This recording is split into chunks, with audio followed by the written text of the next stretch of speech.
اب اس طاعت اور عبادت کے اندر رکاوٹ ڈالنے والی دو چیزیں ہیں کہ انسان طاعت اور عبادت کے اندر جو رکاوٹ ڈلتی ہے وہ دو چیزوں سے ڈلتی ہے. وہ دو ایسی چیزیں ہیں کہ جس کو خود اللہ تبارک و تعالی نے ذکر فرمایا کہ یہ دو چیزیں ایسی ہیں جو انسان کو غفلت میں ایسا ڈالتی ہیں کہ اللہ تبارک و تعالی کی طاعت سے غافل ہو جاتا ہے، یہاں تک کہ وہ اللہ تبارک و تعالی کو ایسا بھولتا ہے کہ حتیٰ کہ اللہ تبارک و تعالی بھی اس کو بھلا دیتے ہیں. جب اللہ تبارک و تعالی بھلا دیتے ہیں تو پھر اس کے لیے یاد دہانی کی اب کوئی گنجائش نہیں رہتی. اور وہ دو چیزیں کیا ہیں؟ قرآن کریم نے کہا کہ ایک مال اور دوسرے اولاد. مال اور اولاد دو ایسی چیزیں ہیں یہ اللہ تبارک و تعالی کی طاعت و عبادت سے بندے کو غافل کرتی ہیں. مال بھی بندے کو طاعت اور عبادت سے غافل کرتا ہے. انسان مال و دولت کی چھنکار کے اندر ایسا غافل ہوتا ہے، ایسا جو اس کھانے اور کمانے میں لگا رہتا ہے کہ وہ مال عطا کرنے والے منعم کو بھول جاتا ہے.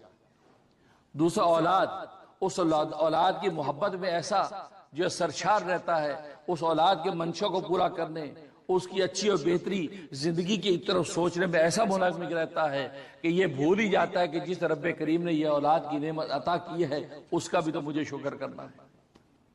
اس لیے قرآن کریم میں اللہ تبارک و تعالی نے یہ شکایت کی، یا ایھا الذین آمنوا، اے ایمان والو، لا تلھکم اموالکم ولا اولادکم عن ذکر اللہ، کہ تمہارے مال اور تمہاری اولاد اللہ کی یاد سے تمہیں غافل نہ کرے.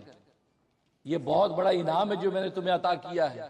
مال بہت بڑی خیر ہے جو میں نے تمہیں عطا کی ہے، لیکن یہ نہ ہو کہ یہ خیر تمہارے لیے شر بن جائے اور تمہیں اللہ کی یاد سے غافل کر دے. مال تو تمہیں میں نے اس لیے دیا تھا تم اس مال کے سورس کو استعمال کر کے اللہ کی یاد میں اور منہمک ہو جاؤ، لیکن تمہاری حالت یہ ہے کہ تم مال کے اندر ایسے پھنس گئے جیسے مکھی شہد کے اندر پھنستی ہے، یہاں تک وہ شہد کے اندر پھنسی وہیں ہلاک ہو جاتی ہے، اس سے نکل نہیں پاتی. تم بھی اس مال کی لذت کے اندر ایسے پھنستے چلے گئے یہاں تک کہ مکھی کی طرح تم ہلاکت تک پہنچ گئے. اس لیے فرمایا کہ مال تمہیں غافل نہ کرے، اور ولا اولادکم، اور تمہاری اولاد غافل نہ کرے. اب غافل کیوں کرے گی؟ غفلت کی دو وجہ ہیں. مال سے جو غفلت پیدا ہوتی ہے عقلی غفلت پیدا ہوتی ہے، کیونکہ مال کے ساتھ جو محبت انسان کی عقلی محبت ہے اور اولاد کے ساتھ جو محبت انسان کی طبعی محبت ہے. مال عقلی طور پہ انسان کا مرغوب ہے، انسان سوچتا ہے مال ہوگا تو اچھا کھائیں گے، مال ہوگا تو اچھا پئیں گے، مال ہوگا تو اچھا پہنیں گے، مال ہوگا تو اچھا محل بنائیں گے، مال ہوگا تو اچھی گاڑی خریدیں گے، مال ہوگا تو اچھی عورت سے شادی کریں گے. تو مال، یہ چونکہ ساری کی ساری یہ چیزیں مال کی بنیاد پر ملتی ہیں تو لہذا عقلی طور پر وہ مال کو مرغوب سمجھتا ہے. ارے مال ہوگا تو سب کچھ ہے، اگر مایا نہیں ہے تو پھر کچھ بھی نہیں ہے. لہذا مال کے اس کمانے میں اس قدر اس کا میلان ہو جاتا ہے کہ مال عطا کرنے والے کو بھول جاتا ہے. اس لیے مال کو مال کہتے ہیں کیونکہ مال کا لفظ میلان سے ہے. میلان کا مطلب یہ ہے کہ انسان کی طبیعت ادھر مائل ہوتی ہے، اور مال ایک ایسی چیز ہے کہ اس کی طرف انسان کی طبیعت مائل ہوتی ہے، انسان کی طبیعت کا میلان اس کی طرف رہتا ہے. لہذا ہر وقت انسان مال پر نگاہ رکھتا ہے کہ میری پروموشن کیسے ہو سکتی ہے تاکہ مال بڑھے گا، مجھے اگلا عہدہ کیسے مل سکتا ہے تاکہ مال بڑھے گا، مجھے وہ سیٹ کیسے مل سکتی ہے، ایک سائن پر مجھے چیک ملے. وہ تو گویا کہ مال اس کے دماغ میں گھومتا ہے. تو مال کے اندر میلان ہے، انسان کی طبیعت ادھر مائل ہوتی ہے. اس میلان کی وجہ سے انسان مال کی طرف جھکاؤ کرتا ہے. اور اللہ تبارک و تعالی نے مال کو ایسی آزمائش بنایا، ایسا بے وفا دوست بنایا کہ یہ جب تک تمہارے پاس رہتا آپ کے کسی کام کا نہیں. آپ کے $100 جیب میں ہے، کسی کام کے نہیں ہے. جب تک یہ نکل کے کسی دوسرے کی جیب میں جا کے آپ سے بے وفائی نہیں کریں گے اس وقت تک آپ کو نفع ہی نہیں دے سکتے. آپ جیب میں $100 لے کے یہ دو روٹیاں دینا، ہاں جی پیسے، یار پیسے روٹی دو، یار پیسے دو، اسی پر جھگڑا ہوگا. روٹی اس وقت آپ ہاتھ میں نہیں آئے گی جب تک اس بے وفا دوست کو نکال کے اس کی جیب میں نہ ڈالیں گے. تو اس کی نیچر میں اللہ نے بے وفائی رکھی ہے. یہ آپ کے پاس خزانہ بن کے پڑا رہے، آپ کے کسی کام کا نہیں ہے. آپ بلینئر تو ہوں گے، ملینئر تو ہوں گے، لیکن ایک روٹی وہ مال آپ کو نہیں دلا سکتا جب تک یہ بے وفائی کر کے دوسرے کا نہیں ہو جاتا. اس وقت تک آپ کے کسی کام کا نہیں ہے.